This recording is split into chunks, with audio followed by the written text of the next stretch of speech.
Доживотна гаранция на силиконовите гръдни импланти звучи като спокойствие до края на живота, нали? Не е. Това е маркетинг. Превод на човешки. Гаранцията важи за продукта, не за теб. Ако имплантът си спука или протече, фирмата най-много да ти даде нов имплант, като стока. До тук с гаранцията. Операцията ти я плащаш, анестезията ти, хирургът, болницата, престоят, изследванията преди и след, компресионните сочиени, контролните прегледи, пак ти, здравето ти, болката, възпалението, автоимунните реакции не са в ничия гаранция.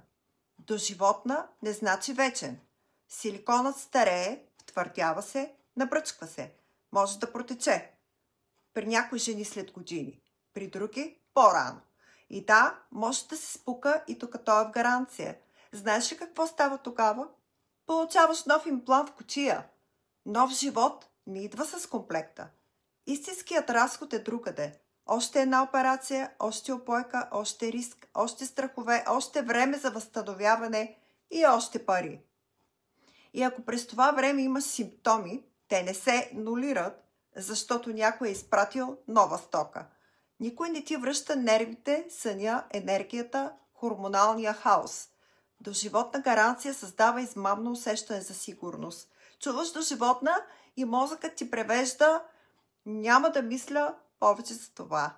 Ще мислиш и още как, ще мислиш по-често, ще следиш за промени, ще ходиш на прегледи, ще пазиш пари за ако се наложи, често се налага. И още нещо важно. Гаранцията е за квалифицирано събитие. Трябва да се докаже дефект. Процеси, симптоми и капсулна контрактура не са автоматично дефект на продукта. Тоест, пак си сама. Сметката е проста. Гарантират ти нов имплант, но ново тяло, нова кутия, не ново здраве. Част от разхода, не цената, която плащаш цялостно.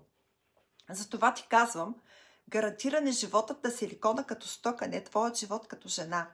Ако някой ти продава доживотна гаранция и доживотен комфорт, попитай, чий живот точно имате предвид. На продукта или моя? Кой поема операциите? Кой стои до мен в реанимация? Кой носи симптомите? Отговорът е ясен и не е в гаранционната карта. И тук е големият абсурд. Могат да ти изпратят нов имплант, но никой не поема последствията от стария. Все едно да ти дадат нова губа, защото старата е спукана, но да оставят катастрофата за твоя сметка.